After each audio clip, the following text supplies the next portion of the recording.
Yeah, yeah, yeah, Urko. Hey, hey, hey. Look. Yeah, what's going on? I go by the name of Steph Urkel, and welcome back to another episode of Millennium Dungeon.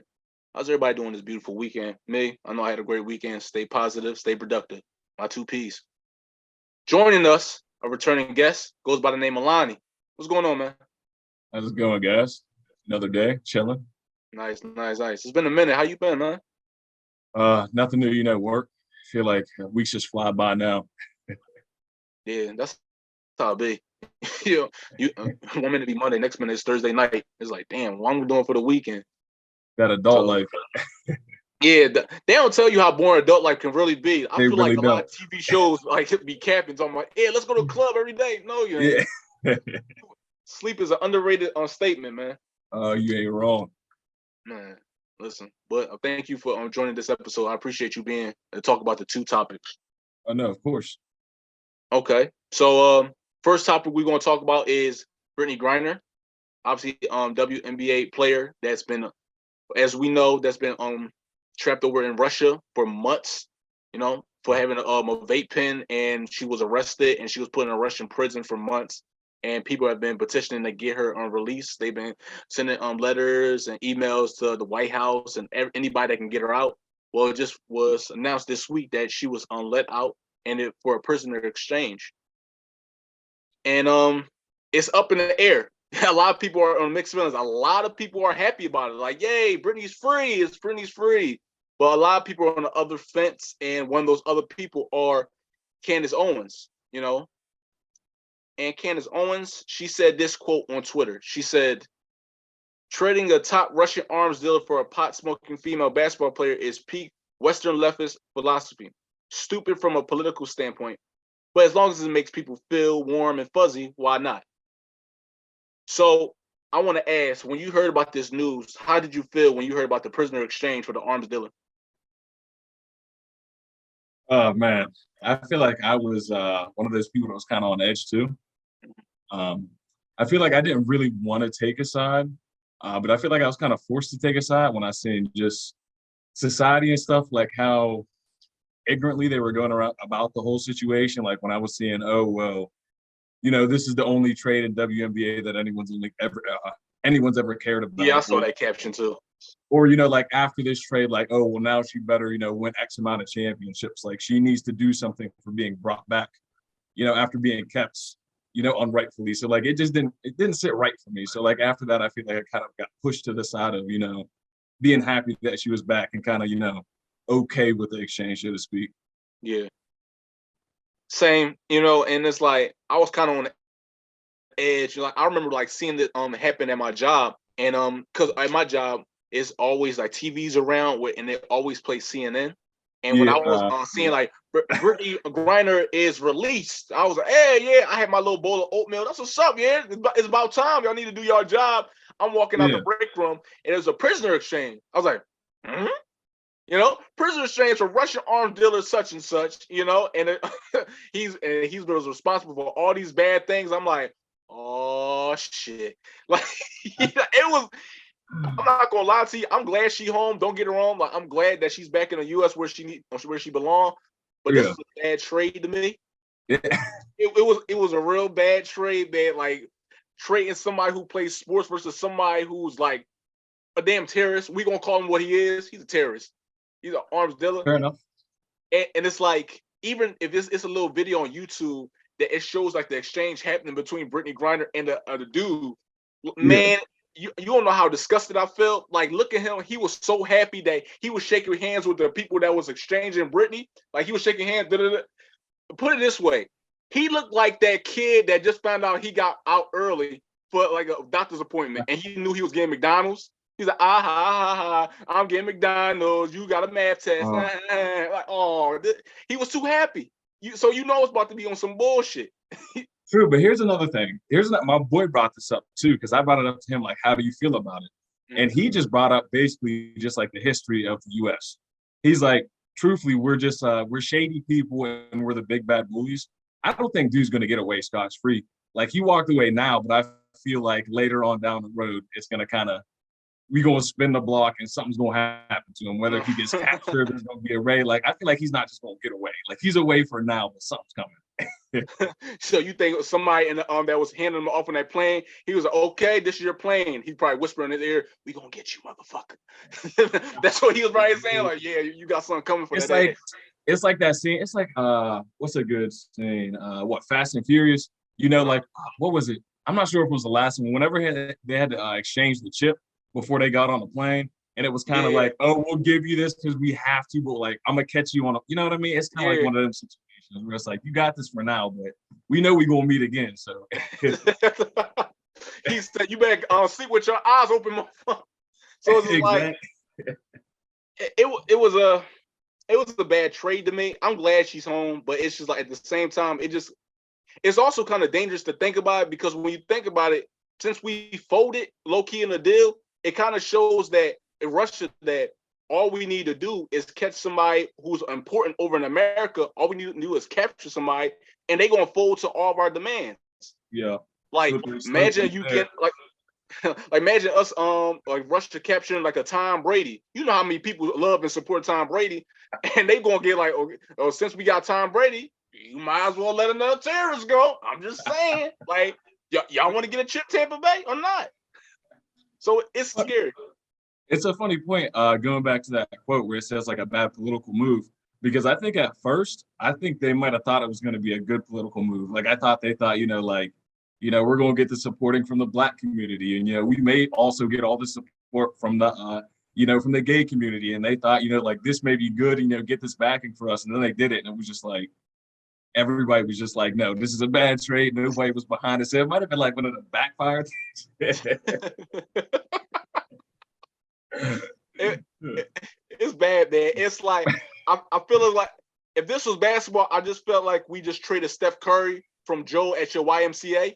Like it's not good. Like we love Joe. We love Joe from the YMCA, but god damn, boy. Steph Curry here. What are we doing? What are we doing? It was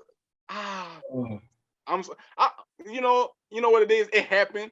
It is. I feel like America is going to spin the block on it and be like, yo, we got something planned. That's why I'm having my fingers crossed. I hope they just didn't blindly just threw him away. Yeah, yeah, for sure. It was crazy. He's crazy as shit. And it's like, I guess my message to all Americans, this is like, stay the fuck out, Russia. Hey, let's stay out. Can we just make a pact right now? I know we got a lot of different opinions as Americans. Everybody's opinionated with Facebook and Instagram, but can we just all agree on, can we just stay away from Russia for at least good 5-10 years? Because Russia on a demon time, man. Like, Russia is on demon time. They are not playing. If you go in and litter, oh yeah, you about to get a good 20 years to your name. Don't drop no water bottles. Don't smoke no illegal cigarettes. Don't do nothing. Just stay out of Russia. Don't do it, yo. It's not worth it. There's nothing in Russia for you to risk your freedom over. Just stay away. At all. You got any more thoughts on it, man? Not at all. I think you covered it. Like, I don't know what to tell you. Like, I don't know why people are really risking their lives just going over Russia if they know what type of time they're on. I don't know why. We all know. Like, I think it's just a known thing. Like people just know Russia's crazy. So I don't know why everyone's still surprised by the stuff they do. Like, why are people still saying? I'm just like, no, I'm not surprised. Like, it's Russia. Like, that's just, they do that. They're crazy. Like, they're sporadic. Like, stop being surprised. Exactly. We know what type of time they on. Don't test exactly. it. Ain't don't nothing test changed. It. We literally poking the bear with this one. But that's my message of how I feel about that.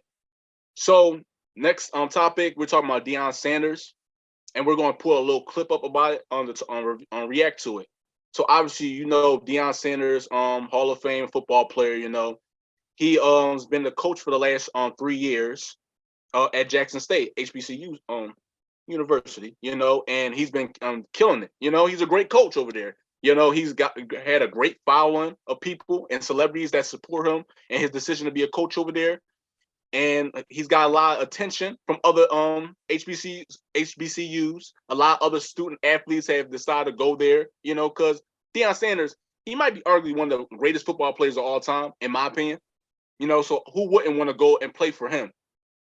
So, but we just learned about a week ago that he's decided to leave HBCU Jackson State and go to Colorado University, which is a predominantly all-white school. And people have been up in the air on it. Some people are saying, hey, go follow the money. Some people are like, hey, how can you lead this HBCU, man? You are making a good example of other coaches to stay at HBCUs and bring more student athletes in. And we're going to react to a clip. So it's going to be a clip from Dr. Umar Johnson and Charlemagne the God. By subjecting Asians to that personality assessment, which includes personality, background, socioeconomic status, culture, this, that, who you are, what you want to be, Asians are being penalized for their high test scores and grades. So what the Asians want and what the white folks who are funding the Asians want is they want the Supreme Court to say you cannot include race at all as a factor in higher education admissions. If they throw that out, if they say Harvard cannot use the personality assessment portion of the admissions process, the percentage of Asians that get accepted into PWIs goes up by 20%, and the percentage of black students will plummet by at least 50%. You know what that means? You are watching the gentrification of black children off of the PWI campus. How is this relevant to Deion Sanders? The reason I'm so personally disappointed in Deion is I thought he was there for a movement, not for money. Meaning, Deion Sanders, the coach of Jackson State, I foresaw a situation where Deion would hire other coaches, other retired black NFL greats to coach other HBCUs. In doing so, you attract our top tier high school athletes to come to HBCU. Maybe. Stay with me. Eddie George is at Tennessee Stay State. with me. Stay with me. Football and back. You know, like I know, if you got top tier NFL greats coaching HBCUs, the athletes are coming just like they was coming for Deion. He showed you, Charlemagne. Deion, though. He showed Dr. you. Umar. And his other one's just Deion, as one of the great. most famous people ever. And his other one's just as great. So listen. Eddie George at Tennessee State. That's one person. We're talking about a system, not an individual. So Deion and these other coaches bring all these athletes from high school to play football, basketball, so forth. The revenue of the HBCU goes up, Envy. As a result of the revenue going up, Charlemagne, the schools got more money. They don't have to subject themselves to closure. They don't have to subject themselves to being dependent on white money. You got HBCUs at risk of being closed. I read something that said almost a half of them, a half may not survive the decade. So this was bigger than football. This was about the survival of the HBCU. It's bigger than Deion, especially, though, Dr. Umar. no, Yes, no, it is. I think no. we- Stop trying you to. bla- you're blaming stop an trying individual. to. No, you're stop trying to give you're- celebrities a pass, but Charlemagne. you're blaming an individual I'm not instead of talking blaming about him. the issue. I'm blaming black men for not being men. But you know what I'm blaming us for listen. not being men. That was an unmanly move. Can you admit one thing? Deion could have went down in history, brother. Are HBCUs chronically underfunded? Of course. Were they chronically underfunded before Deion? Yes. Yes. Will they be chronically underfunded after Deion? Yes. Absolutely. What are those reasons that they're chronically underfunded? We don't get Because back. we as black men have not come together to create the funding source to make sure they survive. I don't want to hear about the government. We have too many wealthy blacks. Y'all interview them every listen, day. I'm with you. So you got low donor, Alumni donors. low alumni donors, Okay. right? Okay. Low endowments. Correct. That's a us problem. He part of us. Why you keep exhibiting But celebrities? he's one. Okay, so if you want to watch the rest of that interview, because it's a good interview, y'all can go to YouTube to watch it. So I have my own thoughts on it. How you feel about the clip? I feel strongly about the whole thing, truthfully. Mhm. I'm gonna have to take a side. Umar? Yeah, I feel like Deion just let me down in like so many different ways, and I feel like he let the community down. And I feel like so many people come back with different things, like like, oh, well, he's giving so much money to HBCUs, and it's like there's a bunch of people that have given money during when the whole BLM movement started and all this other thing. Like, just because you give money doesn't necessarily mean that you care. Not saying that he doesn't, just saying playing devil's advocate. Don't just say he gave them money. Even in the clip, you see Charlemagne say, oh, well, he recruited, I forgot his name, it's something Johnson. He's the cornerback, like he was like a top recruit in the country. So he got recruited to Jackson State. Everyone's talking about the video right now where Deion Sanders is in the locker room at Colorado State talking about basically enter the transfer portal because I have guys with great talent and they're coming with me and they already have spots. So you can't say he took all that talent and put them there because he's taken all that talent with him to Colorado State. Which then brings me to another point of him ripping the talent away from the HBCU that he just built up, which, again, just doesn't sit right with me. Then people bring in his ESPN deal, and it's like, oh, we got them an ESPN deal. ESPN is 24 hours a day. As me and you both know, if they had a deal with ESPN and he was there, they're going to be on primetime ESPN. He's leaving now. They could just throw that deal on at any point in time. So that deal's not going to hold the same weight. So just the whole thing with it just doesn't really sit right with me. Again, like he's saying, you know, like it's us, or it takes, like, we as a Black community should be building each other up. And I feel like people look at the crab in a barrel effect, and it's not so much just us as Black men ripping each other down.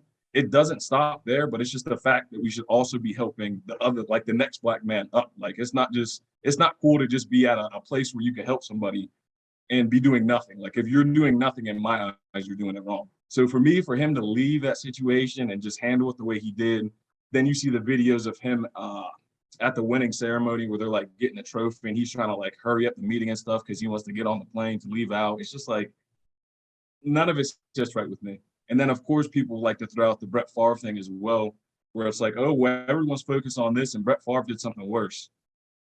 Not to be blunt, but for me, I think it's different just because I'm used to people like Brett Favre doing stuff like this. Mm-hmm. Like, so it's hard to compare Deion to Brett because Brett's been doing this for years. I mean, there's people like Brett have been doing this for years, not to call him out specifically, but so like to see someone like him do it, it's kind of just like, not to say it's okay, but it's kind of just like, oh, it's another day. But to see someone like Deion who just built it up and just got to this situation, just to like pull away like that, nah, it just doesn't sit right with me. I feel you. And it makes me think about when we talk about politics too, not to pivot off it, but I compare it to like politics. You know how people say like, oh, the first Black woman or the first Black man to sit on Congress or do this and stuff like that. But then when that politician gets in office, you really don't see them do nothing for the Black community. I kind of start to feel like that. Like, I want to side with both sides, but like after watching it a few times, I'm kind of leaning with Umar Johnson because here's the thing. I like Deion Sanders. I think I appreciate what he's done for a lot of younger Black men, especially. But my thing is this: it's like you said, the opportunity just slipped under the table. You get what I'm saying? And I get it. It's just like you going where the money is, but at the same time, it's a lot of younger Black kids that actually looked up into you, like, yo, you can be it. You know, you can be the person that set that example of like, yo. If I can be a retired professional football player to make a HBCU successful and winning games, then it's other ones that would do the same thing and come along for the ride, and that would increase the amount of star athletes to not go to a Penn State or go to a big main school. We can just go to HBCUs. We don't have to subject ourselves to go to predominantly white schools in order to feel like we need attention or get a shot at our NFL dream. We can easily go to a Howard, or we can easily go to another HBCU school because we know that it's going to be professional retired athletes that are going to have our backs and show us the way. But since he pulled out that deal, it's just like, not to say it's impossible now, but it's just like a lot of players are going to be looking at this like, well, shit, if Deion followed the money, why can't I? I ain't about to stay here either. So it's like, and I like Deion Sanders. I'm not going to sit here and bash him and be like, he needs to be canceled. I'm never going to wear another jersey. I'm not saying that. I like Deion Sanders. But at the same time, it's just like, literally, you fumbled the ball. No pun intended. Yeah. So that's how I felt about it. And truthfully, I think it has like so many more implications other than just at the level like where we're at, like with him in college. For example, like to kind of translate something, everyone likes to look at quarterbacks and the style of play of college. It always translates to the NFL. You know, if you have all these running quarterbacks, for example, now you're seeing more African-American quarterbacks and you're seeing more quarterbacks of the running nature. It's because they transferred over from college. If you get college with more Black people, you know, more Black coaches, more head coaches, more assistants, all this other stuff, eventually you're going to see that translate over into the NFL because the NFL pool ideally is the college pool. So if the college pool becomes more African-American concentrated, then you're going to see that come over into the NFL. So it kind of just like, it would have trickled over. It would have, you know, helped cancel out other issues. Like, he really just dropped the ball. And you brought up a good point. I didn't know he was taking all his talent that he brought with him He's Yeah, taking but them to Colorado or University. you got to see a video. Like, he doesn't say it directly, but indirectly he says like, "Oh, just to let you guys know, you might want to hit the transfer portal because like I have talent coming, and they basically already have their spots taken and all this other stuff." Now, I'm not for sure he's going to take the #1 pick, but if he's saying this, why would he take why would you not take the #1 pick in the country? Like, it wouldn't make sense not to take that person. So Right. it's like, ah, You know what makes me think? You ever seen that movie Any Given Sunday?